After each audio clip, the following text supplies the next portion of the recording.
বিলোনিয়া মহকুমার চিত্তামারার এসবিআই ব্যাংকের শাখা তুলে নেওয়ার খবর প্রকাশ হতে এলাকায় জনগণের মধ্যে উত্তেজনা তৈরি হয়। এলাকার সাধারণ জনগণ যৌথভাবে মিলিত হয়ে বিভিন্ন প্লেকার্ড হাতে নিয়ে আজ সকাল ৯টা থেকে বিলোনিয়া আগরতলা সড়ক অবরোধে বসে। অবরোধকারী জনগণের বক্তব্য, 10 বছর আগে এলাকার জনগণের কথা মাথায় রেখে চিত্তামারা বাজারে এসবিআই ব্যাংকের শাখা স্থাপন করা হয়। ইতিমধ্যে ব্যাংক শাখা 9 শতাধিক আমানতকারী শাখা অফিসে অ্যাকাউন্ট খোলে। এছাড়া এই শাখা অফিসে এলাকার রেগার অ্যাকাউন্ট, সামাজিক ভাতা, আবাসনের টাকা ইত্যাদি শাখা অফিসের মাধ্যমে লেনদেন হচ্ছে। এলাকার 5টি পঞ্চায়েতের জনগণ এই ব্যাংকের সুবিধা নিচ্ছে। এলাকার জনগণ জানতে পেরেছে এই ব্যাংক শাখা অদৃশ্য হাতের ছোঁয়ায় বীরচন্দ্র মনুতে স্থানান্তর করার সিদ্ধান্ত নেওয়া হয়। এই খবর প্রকাশ পেতে এলাকায় পুরুষ মহিলারা মিলে এর প্রতিবাদ জানাতে রাস্তা অবরোধ করে রাখে। অবরোধকারীদের বক্তব্য, এসবিআই ব্যাংক শাখা স্থানান্তরের ফলে সাধারণ জনগণ সামান্য ভাতার টাকা তুলতে বীরচন্দ্র আসা যাওয়া করতে গিয়ে তাদের হাতে কিছুই থাকবে না। এলাকার জনগণ জেলা শাসকের দৃষ্টি আকর্ষণ করে এসবিআই ব্যাংকের শাখা অফিস স্থানান্তর না করার আবেদন জানান। বসলেন কি কারণে আজকে মূলত রাস্তাতে বসলেন? আমাদের গাঁও সভা আজ 10-11 বছর পর্যন্ত আমরা সুযোগ সুবিধা পাচ্ছি। আমরা ব্যাংকটা এখানে দেওয়া কালন্ডা বা মন্দির গিয়া পাইখলা, পশ্চিম পাইখলা, মাইসরা, চিত্তামারা অনেক গাঁও সভার লোক হয় এখানে রেখার কাজের টাকা উড়া, ভাতা উড়া অনেকে রাখে, লেনদেন করে। বাইরের তুনো টাকা আইয়ে যে অনেকের এখানে করে। এই কারণে আমরা সুযোগ সুবিধা, এই 8-10টা গাঁও সভার সুযোগ সুবিধার কারণে আমরা ব্যাংকটা এখানে রাখতে ইচ্ছুক সবাই। ব্যাংক কর্তৃপক্ষ কি কইছে এখানে থাকতো না? ব্যাংক কর্তৃপক্ষ কি কইছে? ব্যাংক কর্তৃপক্ষ কইছে তারা যেখানে লইয়া যায় সেখানে যাইব। আপনারা কি শুনছেন এখানে ব্যাংকটা কোথায় যাবে? বিচ্ছন্ন যাইব বলে আমরা শুনছি।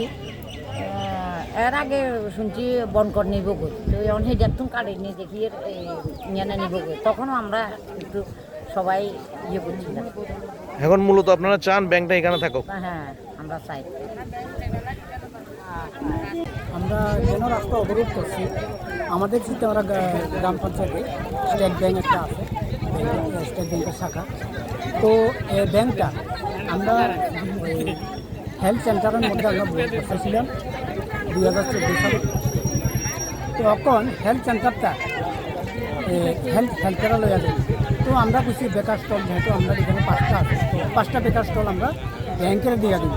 তো ইঞ্জিনিয়ার আইয়া গুয়াহাটির থেকে তারা স্টেট ব্যাংকের ইঞ্জিনিয়ার আইয়া এটা কী সিস্টেম বানানো লাগবে এটা তৈরি হয়ে গেছে। তো আমরা এস্টিমেটও করলাম, ডিএমের কথা নিয়ে, বিডিওর কথা নিয়ে এস্টিমেটও করছি।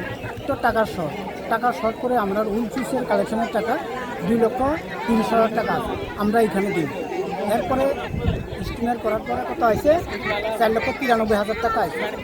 তো বিডিওর কাছে আমি বললাম, ম্যাডাম এটা যদি আমরা পিডিএফ ফান্ডের টাকা যদি আপনারা দেন টাকাটা কাভার হয়ে যাবে, টাকা ব্যাংকটাও আমরা রাখতাম পারবো এলাকার সাথে।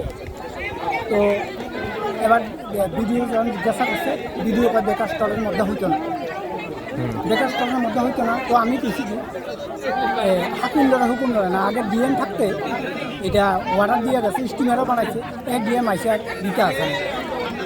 তো ব্যাংক যাইব গা, তো ব্যাংক কিন্তু আমরা লাগে দিয়ে পারতাম না। কিন্তু এলাকার মধ্যে আমরা গরিব শ্রেণী বেশি, আমাদের গাঁও সভার মধ্যে 847 জব কার্ড আছে, ভাতা প্রাপক তো বহুত আছে। এখান থেকে যদি বিলোনিয়া যায়, অটো ভাড়া লাগবে কত, 500 টাকা। আমরা ভাতা পাই কত, 2,000 টাকা। 500 টাকা গেলে তাহলে আমরা কত পাবো, 1,500 টাকা। তাহলে 2,000 টাকা ভাতা পেলে কী লাভ? এর লেগে বেশি এই ডিএম কেন আমাদেরকে জনগণের স্বার্থে, এলাকার স্বার্থে ব্যাংক একটা ঘর তৈরি করে দেওয়ার কেন দিতে আসে না, এর বিরুদ্ধে আজকে রাস্তা অবরোধ আমরা করতেছি।